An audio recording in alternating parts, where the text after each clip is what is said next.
Hello everyone, welcome to T1 academy. I'm Sudhir Kumar. Daily current అఫైర్స్లో భాగంగా మనం ఈరోజు 14th జూన్కి సంబంధించిన వేరియస్ కరెంట్ అఫైర్స్ ఏవైతే న్యూస్లో ఉన్నాయో వాటి గురించి ఇన్ డీటెయిల్గా చూద్దాము. So question of the day, first of all question of the day, ఇది నిన్నటి క్వశ్చన్ కదండి. సో దీనికి ఆన్సర్ ఏంటో చూద్దాం. Which of the following statements is correct regarding the forest advisory committee and the Italian hydro power project గురించి అడుగుతున్నారు. Okay, forest advisory committee is an advisory body under the ministry of power and recently rejected the Italian project అంటున్నాడు. Option B వచ్చేసి forest advisory committee has granted final clearance to the Italian project without any concerns అని అంటున్నాడు. Okay, option C వచ్చేసి forest advisory committee is a statutory body under forest conservation act 1980 and has granted in principle clearance to the 3097 megawatts Italian hydropower project అంటున్నాడు. Option D వచ్చేసి the Italian project was approved by the ministry of environment without any committee recommendation అని అంటున్నాడు. So మనకి already current అఫైర్స్లో బాగా discuss చేయడం జరిగింది. Forest advisory కమిటీని మనము ఫారెస్ట్ కన్జర్వేషన్ యాక్ట్ 1980 ప్రకారం ఎస్టాబ్లిష్ చేయడం జరిగింది. అది రీసెంట్గా ఇన్ ప్రిన్సిపల్ అప్రూవల్స్ ఏదైతే 3097 megawattsతో నిర్మిస్తున్నటువంటి ఇటాలియన్ ప్రాజెక్టు, ఎక్కడ అరుణాచల్ ప్రదేశ్లో నిర్మిస్తున్నటువంటి ఈ ప్రాజెక్ట్కి ఇన్ ప్రిన్సిపల్ అప్రూవల్స్ అనేవి ఇవ్వడం జరిగింది. So option C is the correct answer. Okay, option C is the correct answer. Okay, next కనుక చూసుకున్నట్లయితే క్వశ్చన్ ఆఫ్ ది డే, ఈరోజు క్వశ్చన్ కనుక చూసుకున్నట్లయితే ఏంటి, what is the legal status of the Lokpal of India. So మనకి లోక్పాల్ అనేది establish చేయడం జరిగింది నిన్న కరెంట్ అఫైర్లో. దీని యొక్క కొత్త మోటో గురించి డిస్కస్ చేయడం జరిగింది. సో దాని యొక్క స్టేటస్ ఏంటి అని అడుగుతున్నాడు క్వశ్చన్లో. It is a statutory constitutional body, it is a constitutional body. Option B it is a statutory body created through an act of parliament. Option C, it is an executive body established by a presidential order. Option D, it is an advisory body with no legal backing అని అంటున్నాడు. So దీనికి సంబంధించిన answer మీరు comment సెక్షన్లో comment చేయండి. Okay, let's see the day of the current affairs. ఇవన్నీ list అండి. Okay, operation rising lion against Iran ఎవరు లాంచ్ చేశారు ఏంటి అనేది చూద్దాము. అదేవిధంగా ఏవీ లిస్ట్ న్యూస్లో ఉంది. ఓకే, తోతాపరి మ్యాంగోస్ కూడా న్యూస్లో ఉంది. ఎందుకు న్యూస్లో ఉందనేది చూద్దాము. Rudrastra, okay, advanced hybrid VTOL drone. So ఎవరు డెవలప్ చేశారు, ఏ డిఫెన్స్ సెక్టార్కి ఇవ్వడం జరుగుతుంది అనేది చూద్దాము. అదేవిధంగా India's first silver notice from Interpol. So silver notice అనేది ఫస్ట్ టైం ఇవ్వడం జరిగింది. సో దాని గురించి చూద్దాము. ఓకే, మేడే కాల్, ఇప్పుడు మనకి ఏదైతే 787 డ్రీమ్ లైనర్ బోయింగ్ ఏదైతే అహ్మదాబాద్లో క్రాష్ అయింది కదా, సో అప్పుడు పైలట్స్ ఎమర్జెన్సీగా యూజ్ చేసే వర్డ్ మేడే. సో అది ఎక్కడి నుంచి ఆరిజిన్ అయింది ఏంటి అనేది చూద్దాము యాక్చువల్లీ. అదేవిధంగా క్రాపిక్ అనే ఇనిషియేటివ్ని తీసుకురావడం జరిగింది minister of agriculture and farmers welfare వాళ్ళు, ఎందుకు అనేది చూద్దాము. అదేవిధంగా black box, okay, black box గురించి ఏంటి, దానికి కీ రోల్ ఏంటి అనేది చూద్దాము. ఆపరేషన్ సెక్యూర్ కూడా న్యూస్లో ఉంది. అదేవిధంగా ఇంకొన్ని మిస్లీనియస్ కరెంట్ అఫైర్స్ ఏవైతే న్యూస్లో ఉన్నాయో వాటి గురించి కూడా చూద్దాము. Okay, so operation rising lion, okay, so ఇది ఇజ్రాయిల్ లాంచ్ చేసినటువంటి మిషన్. ఓకే, ఎవరిపైన అంటే ఇరాన్ పైన. ఎందుకు అనేది రీజన్ కావాలి. బేసిక్గా ఇప్పుడు ఇజ్రాయెల్ యాక్చువల్లీ మనకి హమాస్తోని ఫైట్ జరుగుతుంది. ఓకే, పాలస్తీన్ కాన్ఫ్లిక్ట్లో భాగంగా ఇజ్రాయిల్ హమాస్తో ఫైట్ చేస్తున్న తరుణంలో యుద్ధం జరుగుతుంది. ఆ తరుణంలో ఇరాన్ పైన ఎందుకు అటాక్ చేసింది అనేది ఇంపార్టెంట్.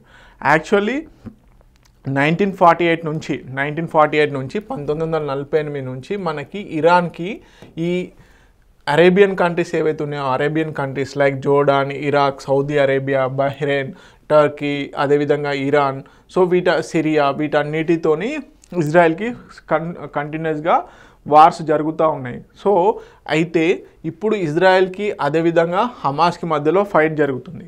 ఉన్న పలంగా ఇరాన్ పైన ఎందుకు అటాక్ చేసింది డ్రోన్స్తోని, అదేవిధంగా ఎయిర్ ఫోర్స్తోని అనేది ఇంపార్టెంట్. బేసిక్గా ఇరాన్ న్యూక్లియర్ బాంబ్స్ని తయారు చేయడం స్టార్ట్ చేస్తుంది. అతి త్వరలో న్యూక్లియర్ బాంబ్స్ ఏవైతే ఉన్నాయో వాటిని కంప్లీట్ చేయబోతుంది. ఓకే, బేసిక్గా మనకి న్యూక్లియర్ బాంబ్లో ఉపయోగించేటువంటి యురేనియం ఏదైతే ఉందో, ఈ యురేనియంని ఎన్రిచ్ చేయడం జరుగుతుంది. ఎవరు, ఇరాన్. ఓకే, ఈ ఏదైతే యురేనియం ఉందో ఆ యురేనియం మేజర్గా న్యూక్లియర్ బాంబుకి కావాల్సినటువంటి ఒక రకమైనటువంటి ఫ్లూయిడ్ అనుకోండి, ఒక ఎగ్జాంపుల్. ఆ యురేనియం అనేది 238 కోడ్ U238 అని ఉంటుంది. సో దాని ఎన్రిచ్మెంట్ అనేది 60% వరకు రీచ్ అయింది అని చెప్పేసి ఇజ్రాయెల్కు సంబంధించినటువంటి మసోద్ ఏదైతే ఉందో ఆ ఇన్వెస్టిగేషన్ ఏజెన్సీ, మనకు రీసెర్చ్ అనాలిసిస్ వింగ్ ఎలా అయితే ఉందో ఇక్కడ ఉన్నటువంటి సెక్యూరిటీ ఏజెన్సీ చెప్పడం జరిగింది. సో ఇప్పుడు కనుక ఇరాన్ కనుక ఒకవేళ ఫుల్ ఫ్లెడ్జ్డ్గా ఆ యురేనియం ఎన్రిచ్మెంట్ చేసి న్యూక్లియర్ బాంబ్స్ని తయారు చేసినట్లయితే అవి ఒకవేళ హమాస్ లాంటి కానీ సిరియా వీటన్నిటికి కనుక ఇస్తే ఇజ్రాయెల్కి చాలా ఎఫెక్ట్ అవుతుంది. ఒక రకంగా ఇరాన్ డెవలప్ చేస్తున్నటువంటి న్యూక్లియర్ బాంబ్స్ ఏవైతే ఉన్నాయో ఈ ఏరియాలో అరబ్ కంట్రీస్లో ఉన్నటువంటి మేజర్ కంట్రీ సౌదీ అరేబియా కూడా ఇష్టం లేదు, కానీ డైరెక్ట్గా అపోజ్ చేయలేదు, ఎందుకంటే అది కూడా ముస్లిం రూల్ కంట్రీ. ఓకే, కాకపోతే ఏంటంటే సైలెంట్గా ఉంది, ప్రజెంట్గా అయితే సైలెంట్గా ఉంది. సో ఇప్పుడు ఏంటి, ఒకవేళ ఇరాన్ కనుక న్యూక్లియర్ బాంబ్స్ తయారు చేస్తే ఈ ఏరియాలో మేజర్గా థ్రెట్ ఉంది, ఎస్పెషల్లీ మనకి ఇజ్రాయెల్కి, ఎందుకంటే ఇవన్నీ Muslim populated country, Israel different country. Okay, so ఇప్పుడు ఏంటంటే ఇరాన్ న్యూక్లియర్ బాంబ్స్ తయారు చేయడం అమెరికాకు కూడా ఇష్టం లేదు. సో ఆ న్యూక్లియర్ ఫెసిలిటీ ఏదైతే ఉందో, న్యూక్లియర్ బాంబ్స్ను తయారు చేసే ల్యాబొరేటరీ ఏదైతే ఉందో వాటిని మాత్రమే డిస్మాంటిల్ చేసేందుకని, వాటిని మాత్రమే అంటే ఇప్పుడు 60% వరకు మాత్రమే కంప్లీట్ అయింది. ఒకవేళ ఆ ఎన్రిచ్మెంట్ అని కనుక 90% కనుక అయితే ఖచ్చితంగా న్యూక్లియర్ బాంబ్స్ను తయారు చేయవచ్చు.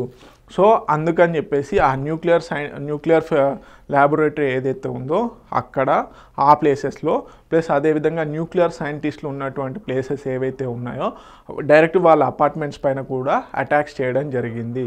సో దానికి పెట్టిన పేరే operation rising lion. So operation rising lion అనేది ఇరాన్ పైన యుద్ధం కాదు. ఫస్ట్ ఆఫ్ ఆల్ ఇది ఒక క్లారిటీ తీసుకొచ్చుకోండి. ఇరాన్ తయారు చేస్తున్నటువంటి న్యూక్లియర్ ప్లాంట్స్ ఏవైతే ఉన్నాయో, న్యూక్లియర్ బాంబ్ ప్లాంట్స్ ఏవైతే ఉన్నాయో, ల్యాబొరేటరీ ఎక్కడైతే ఉందో ఆ ఫెసిలిటీస్ని మాత్రమే డిస్మాంటిల్ చేసేందుకు అని చెప్పేసి ఇజ్రాయెల్ కన్ఫర్మ్ చేసింది. ఓకే, సో ఇరాన్ పైన ఏదైతే ఇరాన్లో ఈ న్యూక్లియర్ ఫెసిలిటీ ఉన్నటువంటి ప్లేసెస్ ఎక్కడైతే ఉన్నాయో అక్కడ ఆ ఏరియాని డిస్మాంటిల్ చేయడం కోసం అని మాత్రమే చేసింది.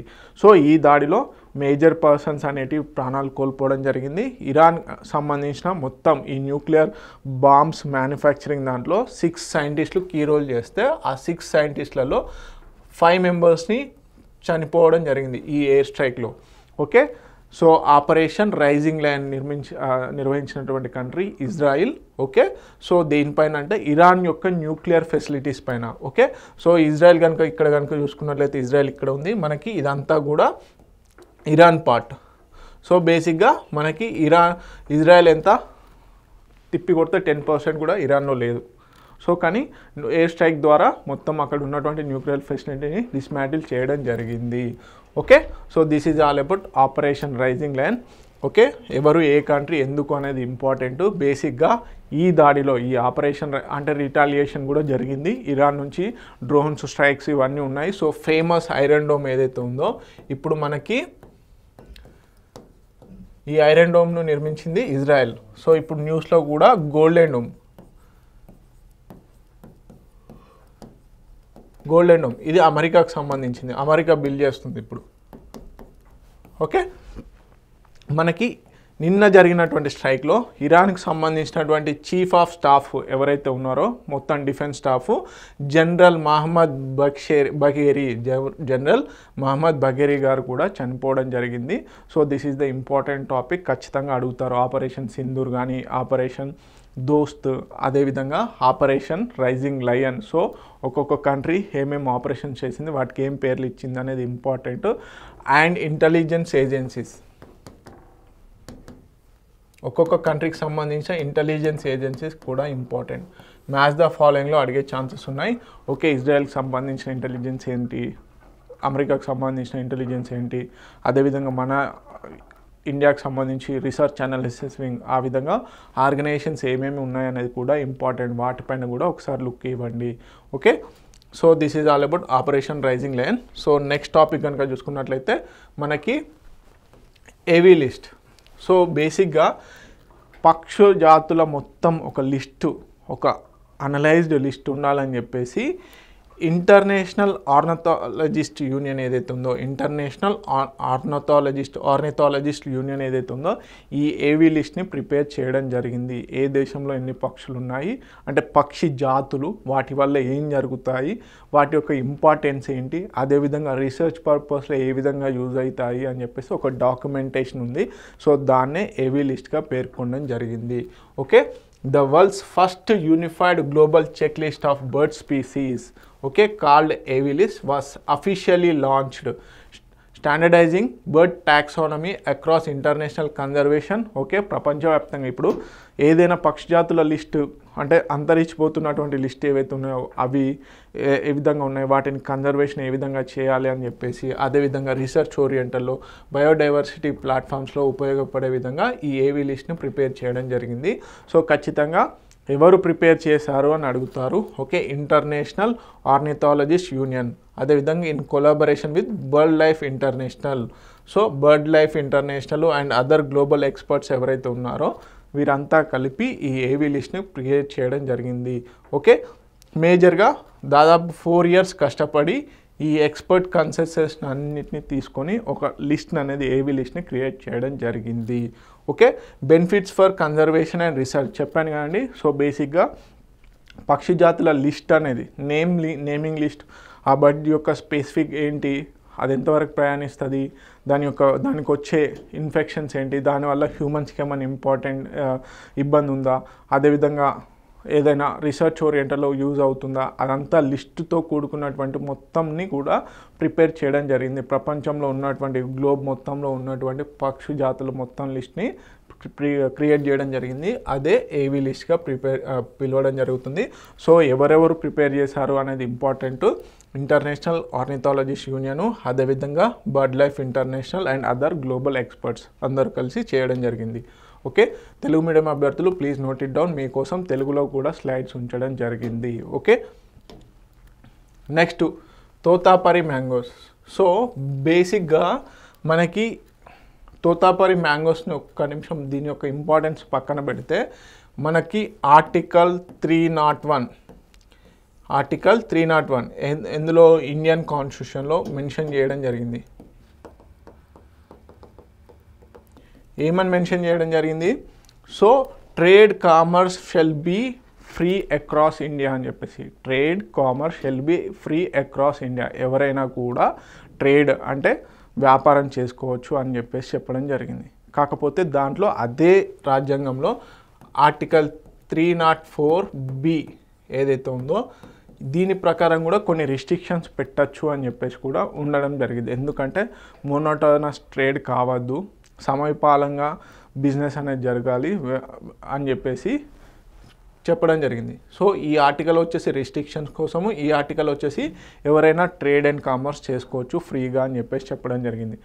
అయితే ఇప్పుడు ఈ తోతాపరి మ్యాంగోస్ ఎందుకు న్యూస్లో ఉన్నాయి అంటే, రీసెంట్గా ఏపీ గవర్నమెంట్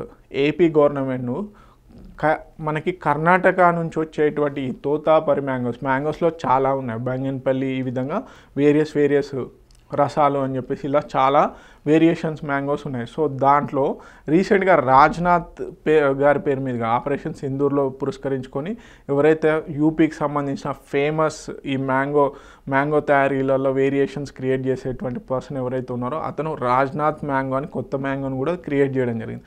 అలా సంబంధించిన దాంట్లో ఈ తోతాపరి మ్యాంగోస్ ఒకటి. సో ఈ తోతాపరి మ్యాంగోస్ యాక్చువల్లీ కర్ణాటకలో ఎక్కువగా పండిస్తారు. సో అక్కడ నుంచి రావాల్సినటువంటి మ్యాంగోస్ పైన వస్తున్నటువంటి మ్యాంగోస్ని బ్యాన్ చేయడం జరిగింది. ఎవరు? AP government, especially Chittoor district. ఎందుకు అంటే మనం మామూలుగా ఎవరైనా తిరుపతి వెళ్తూ ఉంటే ఏది తోతాపరి మ్యాంగోస్ మెట్ల పైన ఎక్కువగా అమ్ముతూ ఉంటారు కట్ చేసి. సో అవే ఈ తోతాపరి మ్యాంగోస్. సో ఎందుకు అంటే అక్కడ లోకల్గా పండించినటువంటి రైతులకి ఈ హెవీ డంపింగ్ వల్ల అంటే కర్ణాటక నుంచి వచ్చేటువంటి ఈ తోతాపరి మ్యాంగోస్ వల్ల లోకల్గా పండించేటువంటి మ్యాంగోస్కి రేట్లు అనేటివి పడిపోవడం జరుగుతుంది. అంటే బేసిక్గా 8 రూపీస్ కేజీ అలా ఉంటే లెట్స్ ఎగ్జాంపుల్ 12 రూపీస్ కేజీ అనుకుంటే, ఏవి కర్ణాటక నుంచి వచ్చేటువంటి ఈ తోతాపరి మ్యాంగోస్ ఏవైతే ఉన్నాయో వాటి వల్ల 4 రూపీస్ 8 రూపీస్కే పరిమితం అవడం జరుగుతుంది రేట్ అనేది. హోల్సేల్గా నేను చెప్తున్నా. సో అందుకని చెప్పేసి ఏపీ గవర్నమెంట్ ఏం చేసింది అంటే ఈ తోతాపరి మ్యాంగోస్ని ఇంపోర్ట్ చేయడం, అంటే క్రాస్ బార్డర్ మ్యాంగోస్ని చేయకుండా, క్రాస్ బార్డర్ ట్రేడ్ అనేది చేయకుండా చిత్తూరు డిస్టిక్ ఎస్పెషల్లీ రాకుండా బ్యాన్ చేయడం జరిగింది. అందుకని చెప్పేసి న్యూస్లో ఉంది. ఎస్పెషల్లీ దాని స్పెషాలిటీస్ తెలుసుకోవాలి, ఎక్కడెక్కడ పండుతాయని తెలుసుకోవాలి, అదొక మామిడి రకం అనేది గుర్తుపెట్టుకోవాలి. అదేవిధంగా రాజ్యాంగంలో మనకు ఉన్నటువంటి కాన్స్టిట్యూషన్లో ఏ ఆర్టికల్స్ ఫ్రీ ట్రేడ్ గురించి డిస్కస్ చేస్తున్నాయంటే ఆర్టికల్ 301 వచ్చేసి ఫ్రీ ట్రేడ్ అండ్ కామర్స్ అని చెప్పేసి చెప్తుంది across India. And article 304A వచ్చేసి ప్రభుత్వం చట్టం ద్వారా, ప్రెసిడెన్షియల్ ఆర్డర్ ద్వారా రిస్ట్రిక్షన్స్ కూడా చేయొచ్చు. ఎందుకు అంటే మోనోటోనస్ కావద్దు. ఒకవేళ ఇల్లీగల్ ప్రాక్టీసెస్, ఇల్లీగల్ ట్రేడ్ కనుక నిర్వహిస్తున్నట్లయితే వాటిని అరికట్టాలి. అరికట్టకపోతే విచ్చలవిడిగా ట్రేడ్ చేస్తారు అని చెప్పేసి దానికి కూడా ఒక కండిషన్ ఉంది. ఇప్పుడు మనకు ఫండమెంటల్ రైట్స్ ఏ విధంగా అయితే కొంతవరకు రిస్ట్రిక్షన్స్ ఉన్నాయో అదేవిధంగా కూడా ట్రేడ్ కూడా రిస్ట్రిక్షన్ ఉండడం జరిగింది. Okay, and one more thing, free trade and commerce is a not fundamental right. Okay, so అదొకటి. Popular south Indian mango cultivator known as elongated shape and parrot beak tip. మనం మామూలుగా చూస్తే చాలా it's look like మన రామచిలుక లాగానే కనిపిస్తుంది. Okay, so దీన్ని ఏమని పిలుస్తారంటే గినిమూతి, సంద్రేష, బంగ్లోరా అని కూడా పిలవడం జరుగుతుంది. పల్ప్ అండ్ జ్యూస్ ఎక్స్ట్రాక్షన్ ఇదంతా కామన్. సో బేసిక్గా tropical climate, dry summers and moderate rainfall టైంలో ఇది పండడం జరుగుతుంది. సో ఎక్కువగా కర్ణాటకలో, ఎస్పెషల్లీ కర్ణాటకలో, ఆంధ్రప్రదేశ్, తమిళనాడులో పండించడం జరుగుతుంది. సో బేసిక్గా ఈ ఏవైతే ఇప్పుడు న్యూస్లో ఎందుకు ఉందంటే కర్ణాటకలో పండిస్తున్నటువంటి ఆ సర్ప్లస్ మ్యాంగోస్ ఏవైతే ఉన్నాయో ఈ తోతాపరి మ్యాంగోస్, మామిడి పండ్లు, అవి ఎక్కువగా రావడం వల్ల అక్కడ లోకల్స్కి ఎఫెక్ట్ అవుతుంది కాబట్టి బ్రాండ్ చేయడం జరిగింది. ఓకే, ఇదన్నమాట. సో తెలుగు మీడియం అభ్యర్థులు please note it down. Next, Rudrastra advanced hybrid VTOL drone. So రీసెంట్గా వార్తల్లో నిలిచినటువంటి రుద్రాస్త్ర దేనికి సంబంధించిందంటే ఇది ఒక వీటల్ డ్రోన్. ఓకే, దీన్ని డెవలప్ చేసింది ఎవరు అంటే solar aerospace defence limited. So ఇప్పుడు 4th జనరేషన్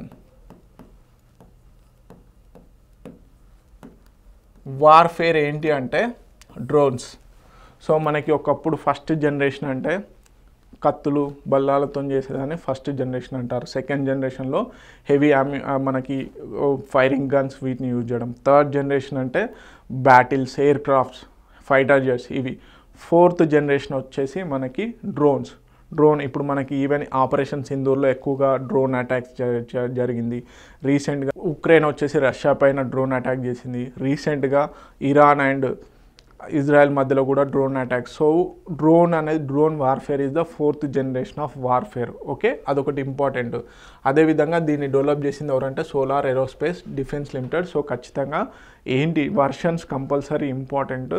డ్రోన్ సిస్టమ్ గురించి కూడా ఇంపార్టెంట్ అనమాట. So hybrid unmanned aerial vehicle VTOL and fixed wing for precision strike and surveillance. So ఇది అటు డిఫెన్స్ పర్పస్లా అంటే స్ట్రైకింగ్ పర్పస్లో ఉపయోగపడుతుంది, ఇటు సర్వేలెన్స్ పరంగా కూడా ఉపయోగపడుతుంది అంట. ఓకే, సో దేని tested by the Indian army at Pokhran range. Okay, operational range ఎంత 170 కిలోమీటర్స్ అండ్ స్ట్రైక్ కేపబిలిటీ వచ్చేసి లెస్ దెన్ 50 కిలోమీటర్స్ వరకు మాత్రమే స్ట్రైక్ కేపబిలిటీ. అంటే సర్వేలెన్స్కి వచ్చేసరికి మొత్తంగా 170 కిలోమీటర్స్ రేంజ్ కూడా ఉంటుంది. కాకపోతే ఒకవేళ అటాకింగ్కి మాత్రం వెళ్ళినప్పుడు మాత్రం 50 కిలోమీటర్స్ రేంజ్ వరకే వెళ్తుంది. ఓకే, సో ఫ్లైట్ టైం వచ్చేసి duration 90 minutes with real time video feed. Okay, anti personal munitions with లో altitude detonation. So difficult to detect due to hybrid design. ఇది ఒకటి ఇంపార్టెంట్, స్టెల్త్ టెక్నాలజీతో కూడుకున్నటువంటి. సో ఇప్పుడు ఏంటంటే శత్రు దేశాలకి చిక్కకుండా, అంటే రాడార్కి చిక్కకుండా ఉండేటువంటి టెక్నాలజీని స్టెల్త్ టెక్నాలజీ అంటారు. ఇప్పుడు బేసిక్గా మనము 5th జనరేషన్ ఫైటర్ జెట్స్ కోసం ఏదైతే సుఖోయ్ 57 Su-57 డసాల్ట్కి సంబంధించిన Rafale fighter jets source code అడుగుతున్నాం కదా. So India 5th generation fighter jets కావాలనుకుంటుంది. అదే స్టెల్త్ టెక్నాలజీ. సో ఆ స్టెల్త్ టెక్నాలజీతో కూడుకున్నదే ఇది రుద్రాస్త్ర డ్రోన్ అనమాట. ఓకే, సో మేజర్గా డీప్ స్ట్రైక్ కేపబిలిటీ కలిగి ఉన్నటువంటిది, autonomous operations, reduce risk to personnel, అదేవిధంగా వర్సటైల్ డిప్లాయ్మెంట్. సో బోత్ సర్వేలెన్స్కి అదేవిధంగా కాంబాట్ మిషన్స్కి కూడా. అంటే ఇదేంటంటే అమ్యునేషన్స్ని క్యారీ చేసి, బాంబర్స్ని క్యారీ చేసి డిస్మాటిల్ చేసే కేపబిలిటీ ఉందన్నమాట. Okay, signals a shift towards the unmanned warfare, strategic impact. So ఇవి డ్రోన్స్లో ఉండే కామన్ టెక్నాలజీస్ అండి. సో ఇప్పుడు ఏంటంటే ఎవరు డెవలప్ చేశారు, దాన్ని ఎక్కడ టెస్ట్ చేశారు అనేది ఇంపార్టెంట్. ఓకే, ఇంకా డీప్గా అడిగితే మాత్రం range also important. Okay, Telugu medium అభ్యర్థులు please note it down. Next, India's first silver notice from Interpol. So మన అందరికీ తెలుసు ఇంటర్పోల్ అనేది international organisation. Okay, intergovernmental organisation. So మనకి ఏ విధంగా అయితే పోలీస్ వ్యవస్థ ఉంటుందో, సో ఇంటర్నేషనల్ లెవెల్లో ఒక కోఆర్డినేటెడ్ ఆర్గనైజేషన్ ఉండాలి. దాన్నే ఇంటర్పోల్ అని అంటారు. సో దీన్ని ఎప్పుడు ఎస్టాబ్లిష్ చేశారు, 1923లో ఎస్టాబ్లిష్ చేయడం జరిగింది. సో ఐసిపిసి అని ఎస్టాబ్లిష్ చేశారు. దాన్ని 1956లో ఇంటర్పోల్గా పేరు మార్చడం జరిగింది. సో దీంట్లో మెంబర్స్ వచ్చేసి 196 కంట్రీస్. ఓకే, ఫౌండింగ్ మెంబర్ వచ్చేసి ఇండియా కూడా ఫౌండింగ్ మెంబర్గా ఉండడం జరిగింది. ఇంపార్టెంట్. సో లియాన్లోని ఫ్రాన్స్లో దీని హెడ్ క్వార్టర్స్ ఉంది. ఇంపార్టెంట్. సో ఇండియా నుంచి కోఆర్డినేటెడ్ ఆర్గనైజేషన్ అనేది ఒకటి ఉండాలి. ఓకే, ఆ కోఆర్డినేటెడ్ ఆర్గనైజేషన్ ఏంటి అంటే CBI, central bureau of investigation ఏదైతే ఉందో ఆ ఆర్గనైజేషను మనకి ఇంటర్పోల్కి, ఇండియాకి ప్లస్ ఇంటర్పోల్కి కనెక్టింగ్ పాయింట్గా సిబిఐ వ్యవహరించడం జరుగుతుంది. అంటే ఇండియా నుంచి రిప్రజెంట్ చేస్తున్నటువంటి ఆర్గనైజేషన్ ఏది అంటే central bureau of investigation. So India యొక్క రిక్వెస్ట్ మేరకు ఈ సిల్వర్ నోటీస్ని ఫస్ట్ టైం ఇష్యూ చేయడం జరిగింది. Okay, central bureau of investigation has got India's first silver notice. So బేసిక్గా మనకి ఇంటర్పోల్లో రెడ్ నోటీస్, బ్లాక్ నోటీస్ అని చెప్పేసి, ఎల్లో నోటీస్ అని చెప్పేసి ఇలా డిఫరెంట్ నోటీసెస్ ఉంటాయి based upon the important. So ఈ సిల్వర్ నోటీస్ని ఫస్ట్ టైం ఇంట్రడ్యూస్ చేయడం జరిగింది. యాక్చువల్లీ సిల్వర్ నోటీస్ అనేది లేదు, కాకపోతే ఈ సిల్వర్ నోటీస్ని ఫస్ట్ టైం ఇంట్రడ్యూస్ చేయడం జరిగింది. సో ఆ ఇంట్రడ్యూస్ చేసిన తర్వాత ఫస్ట్ టైం ఇండియాకి సిల్వర్ నోటీస్ అనేది రావడం జరిగింది. That is the important thing. So 2024 నుంచే దీన్ని ఇంప్లిమెంట్ చేయడం జరిగింది యాజ్ ఎ పైలట్ బేసిస్గా. ఓకే, సో బేసిక్గా దీనికి సంబంధించి proceeds to crime related and French embassies fraud case ఏదైతే ఉందో దానికి సంబంధించి. సో ఈ సిల్వర్ నోటీస్ ఎందుకు ఇష్యూ చేస్తారనేది ఇంపార్టెంట్. సో దీంట్లో చెప్పాను కదా డిఫరెంట్ నోటీసెస్ ఉంటాయని. Red notice to seek the location and arrest the wanted person with a view to extradition or similar lawful action. So ఏదైతే రెడ్ నోటీస్ కనుక issue చేసింది, ఒక పర్సన్ మీద రెడ్ నోటీస్ ఇష్యూ చేసింది, సపోజ్ ఇండియా యొక్క రికమెండేషన్ను base చేసుకొని మన ఇంటర్పోల్ ఏం చేసిందంటే యూకేలో ఉన్నటువంటి విజయ్ మాల్యా మీద రెడ్ నోటీస్ ఇష్యూ చేసింది అనుకుందాం. సో ఆ పర్సన్ని ఖచ్చితంగా అరెస్ట్ చేయాలి అని చెప్పేసి ఇంటెన్షన్ అన్నమాట. అదేవిధంగా బ్లూ నోటీస్ ఏంటి అంటే to collect additional information about the persons identity, location or activities in relation to A crime గురించి. సో పర్సన్ యొక్క ఐడెంటిఫికేషన్ రిలేటెడ్గా అన్నమాట. సో గ్రీన్ నోటీస్ వచ్చేసి to provide warnings and intelligence about the person who have committed criminal offences and likely to be repeat these crimes are in other countries. So suppose ఇండియాలో ఒక person crime చేశాడు, తను రిపీటెడ్గా చేస్తాడు, తను ఏం చేశాడు సడన్గా న్యూజిలాండ్కో ఆస్ట్రేలియాకో వెళ్ళిపోయాడు అనుకుందాం సింపుల్గా. సో ఆ పర్సన్ మీద గ్రీన్ నోటీస్ ఇష్యూ చేస్తారు. సో గ్రీన్ నోటీస్ ఇష్యూ చేయడం వల్ల ఏంటి అంటే ఆ పర్సన్ తరచుగా క్రైమ్కి పాల్పడతాడు. సో జాగ్రత్తగా ఒక అలర్ట్ సిస్టమ్ని పంపించడం అన్నమాట గ్రీన్ నోటీస్ అనేది. అంటే అరెస్ట్ చేయమని కాదు, so this person do this type of crime. So ఒకసారి మీరు కన్నేయండి అంటే చూడండి, అబ్జర్వ్ చేయండి, సర్వేలెన్స్ చేయండి అని ఇంటెన్షన్ అనమాట. So Interpol United Nations Security Council special notice issued for groups and individuals who have the targets of the United Nation Security Council sanctions committee ఏదైతే recommend చేస్తుందో ఆ పర్సన్స్కి సంబంధించింది. So yellow notice to help locate missing persons ఎవరైనా ఉంటే వాళ్ళకి సంబంధించి identification కోసం అని చెప్పేసి ఎల్లో నోటీస్ ఇష్యూ చేస్తారు. Black notice to seek information on unidentified bodies. ఏవైతే అన్ఐడెంటిఫైడ్ బాడీస్ ఉంటాయో ఒక కంట్రీలో, ఒక దేశంకి సంబంధించిన అదర్ కంట్రీకి సంబంధించిన పర్సన్ యొక్క అన్ఐడెంటిఫైడ్ బాడీస్ పైన ఇది బ్లాక్ నోటీస్ ఇవ్వడం జరుగుతుంది. Orange notice to warn an event, a person, an object, a process representing a serious and imminent threat to public safety. ఒక పర్సన్ వెళ్ళాడు, ఇండియా నుంచి వేరే కంట్రీకి వెళ్ళాడు అనుకుందాం.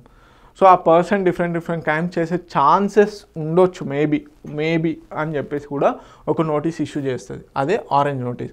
So purple notice to seek or provide information on modus operandi object. So ఒక person ఒకవేళ crime చేశాడు అనుకుందాం, సో ఆ person A type of mode of ఆపరెండి సంబంధించిన క్రైమ్ చేశాడు, దేనికి సంబంధించింది అనే ఇష్యూ చేసిన నోటీసే మనకి పర్పుల్ నోటీస్. సో ఇప్పటివరకు ఈ సిల్వర్ నోటీస్ గురించి ఎక్కడా లిస్ట్లో లేదు. సో ఫస్ట్ టైం ఇంట్రడ్యూస్ చేయడం జరిగింది. So this is the important point. Silver notice అనేది ఫస్ట్ టైం ఇంప్లిమెంట్ చేయడం జరుగుతుంది 2024 నుంచి. సో దానికి సంబంధించి ఇప్పుడు ఇండియాకి సిల్వర్ నోటీస్ అనేది రావడం జరిగింది. ఏంటి అనేది చూద్దాం. యాక్చువల్లీ సిల్వర్ నోటీస్ ఎందుకు ఇస్తారు ఏంటి అనేది చూద్దాం. సో బేసిక్గా a silver notice is issued to locate missing person, especially minors or vulnerable adults ఎవరైతే ఉంటారో వారి గురించి ఇన్ఫర్మేషన్ తెలుసుకోవడం కోసం అని చెప్పేసి ఇవ్వడం జరుగుతుంది. India received first ever silver notice signifying enhanced global cooperation in tracing missing individuals. So మనకి రీసెంట్గా కరెంట్ అఫైర్స్లో కూడా డిస్కస్ చేయడం జరిగింది భారత్ పోల్ పోర్టల్. సో మనకి ఇంటర్పోల్కి అదేవిధంగా ఇండియాకి కనెక్టింగ్ పాయింట్గా ఈ భారత్ పోల్ పోర్టల్ని తీసుకురావడం జరిగింది. సో ఫస్ట్ టైం ఇంప్లిమెంట్ చేయడం జరుగుతుందండి. ఓకే, సో తెలుగు మీడియం అభ్యర్థులు ఎవరైతే ఉన్నారో please note it down. Okay, next May Day call. బేసిక్గా మేడే కాల్ అనేది ఎమర్జెన్సీ పర్పస్లో యూజ్ చేయడం జరుగుతుంది. జనరల్గా మనం ఫైటర్ జెట్స్లో కానీ మనం చూస్తూ ఉంటాం మూవీస్లలో మేడే అని చెప్పేసి. అదేవిధంగా ఎవరైతే పైలట్స్ ఉంటారో, not only pilots, so different persons కూడా ఎవరైతే హెల్ప్ కావాలనుకుంటారో వాళ్ళు మేడే అని 3 times కనుక ప్రొనౌన్స్ చేస్తే వాళ్ళు నిజంగానే ఎమర్జెన్సీ సిచ్యువేషన్లో ఉన్నట్టు అర్థము. సో అది ఆ వర్డ్ ఏ విధంగా ఆరిజిన్ అయింది ఏంటి అనేది చూద్దాం.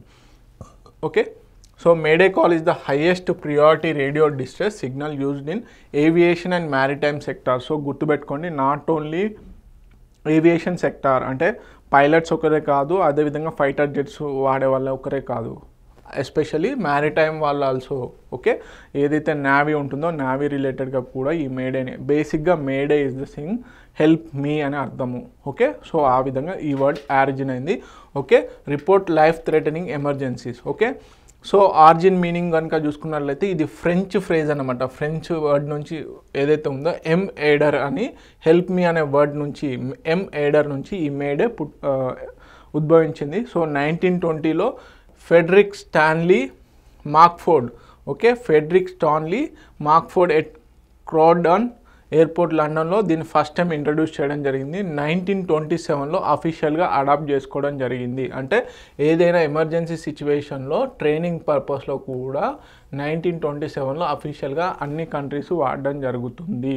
అంటే ఏదైనా ఎమర్జెన్సీ లైఫ్ థ్రెటనింగ్ ఇష్యూ ఉన్నప్పుడు మేడే కాల్ ఇవ్వండి అని చెప్పేసి ఎయిర్పోర్ట్ ట్రాఫిక్ కంట్రోలర్ ఏదైతే ఉంటుందో గ్రౌండ్ స్టేషన్లో వాళ్ళకి ఇన్ఫర్మేషన్ ఇవ్వడం అనమాట. సో 3 times ప్రొనౌన్స్ చేయాలి. గుర్తుపెట్టుకోండి, మేడే అని చెప్పేసి 3 సార్లు ప్రొనౌన్స్ చేస్తే నిజంగానే ఎమర్జెన్సీ సిచ్యువేషన్లో ఉన్నారు, లైఫ్ థ్రెటనింగ్ ఉంది అని చెప్పేసి అర్థమవుతుంది. ఓకే, సో ఏదైతే మార్స్ కోడ్స్ SOSతో పాటుగా దీన్ని కూడా 1927లో అఫీషియల్గా గుర్తించడం జరిగింది. So must be repeated 3 times అని. Okay, triggers immediate emergency response protocols from air traffic or maritime rescue services. So బేసిక్గా పైలట్స్ కానీ ఎవరైతే కెప్టెన్స్ ఉంటారో వాళ్ళు ప్లేన్ కానీ అదేవిధంగా షిప్ని కానీ నడుపుతున్న సమయంలో ఏదైనా ఎమర్జెన్సీ సిచ్యువేషన్ వచ్చినప్పుడు ఈ మేడే కాల్ ఇది ఎస్పెషల్లీ జనరల్గా పైలట్స్ ఏదైతే ఉందో అది తక్కువ, కాకపోతే మనకి డిఫెన్స్ సెక్టార్లో ఎక్కువగా యూజ్ చేయడం జరుగుతుంది మేడే అని చెప్పేసి. So important. ఏ వర్డ్ నుంచి ఆరిజిన్ అయింది అని అడిగే ఛాన్సెస్ ఉన్నాయి. ఫ్రెంచ్ వర్డ్ నుంచి. ఓకే, ఎమ్ ఎయిడర్. అదేవిధంగా మార్చ్ కోడ్ ఏదైతే ఉందో దాంతోపాటుగా 1927లో అఫీషియల్గా ఇంటర్నేషనల్ పాయింట్ ఆఫ్ వ్యూలో అనౌన్స్ చేయడం జరిగింది, అడాప్ట్ చేసుకోవడం జరిగింది. ఓకే, సో అదేవిధంగా బ్లాక్ బాక్స్ మనకి యాక్చువల్లీ ఎందుకు అంటే 787 ఏదైతే డ్రీమ్ లైనర్ ఉందో బోయింగ్ సంబంధించిన ఎయిర్ ఇండియా ఫ్లైట్ 171 ఫ్లైట్ అహ్మదాబాద్లో క్రాష్ అయింది కదా. సో ఇప్పుడు టెక్నికల్ టర్మ్స్లో క్వశ్చన్స్ అడిగే ఛాన్సెస్ ఉన్నాయి కరెంట్ అఫైర్స్లో. ఆ మేడే ఒకటి, సో జనరల్గా కాల్ ఇవ్వడం అది ఒకటి గ్రౌండ్ రిపోర్టింగ్ కోసం అని చెప్పేసి. అదేవిధంగా మనకి ప్లేన్కి సంబంధించిన ఒక మెమొరీ లాంటిది, అసలు పైలట్ ఏం కమ్యూనికేట్ చేయదలుచుకున్నాడు, ఫ్లైట్ స్టార్ట్ అయిన దగ్గర నుంచి పైలట్ ఏమేమి యాక్టివిటీస్ చేశాడు అని క్లియర్ కట్గా ఒక రికార్డింగ్ మాడ్యూల్ అనేది ఈ బ్లాక్ బాక్స్. సో ఫ్లైట్కి సంబంధించిన మాల్ ఫంక్షన్స్ కానీ, అసలు ఎలాంటి అలర్ట్ సిస్టమ్స్ వచ్చాయి, సో పైలట్ ఎలాంటి అలర్ట్ ఇచ్చాడు అని ఒక కంప్యూటర్ మెమొరీ బేస్డ్ ఈ బ్లాక్ బాక్స్. సో ఎన్నో డిగ్రీల సెంటిగ్రేడ్స్ దగ్గర కానీ అంటే మండితే కానీ ఆ బ్లాక్ బాక్స్ అనేది డ్యామేజ్ అవ్వదు. సో చాలా సెక్యూర్డ్గా ఉంటుంది, పూర్తి డీటెయిల్ ఒక మెమొరీ అన్నమాట. ఒకవేళ ఏదైనా ఫ్లైట్కి సంబంధించి యాక్సిడెంట్ అవుతే దాని పూర్తి డీటెయిల్స్ కావాలి అనుకుంటే మాత్రం ఈ బ్లాక్ బాక్సే important. Okay, aircraft accident investigation bureau ఏదైతే ఉందో రీసెంట్గా అహ్మదాబాద్ సర్దార్ వల్లభాయ్ పటేల్ ఎయిర్పోర్ట్లో జరిగినటువంటి ఫ్లైట్ క్రాష్కి ఇన్వెస్టిగేషన్లో భాగంగా ఈ బ్లాక్ బాక్స్ని కలెక్ట్ చేయడం జరిగింది. Okay, important. సింపుల్గా బ్లాక్ బాక్స్ ఇటీవల కాలంలో వార్తల్లో నిలిచింది అని అడుగుతాడు. ఏం లేదండి, అదొక విమానానికి ఉండేటువంటి ఒక మెమొరీ లాంటి కాంపౌండ్. సో అది మొత్తం రికార్డింగ్ అనేది ఉంటుంది. ఓకే, పైలట్ ఏం కమ్యూనికేషన్ చేయాలనుకున్నాడు ఏంటి అని చెప్పేసి అది అన్నమాట. ఓకే, సో తెలుగు మీడియం అభ్యర్థులు please note it down. Next CROPIC. Okay, ministry of agriculture and farmers welfare ఏదైతే ఉందో వారు ఈ క్రాపిక్ అనే ఇనిషియేటివ్ని తీసుకురావడం జరిగింది.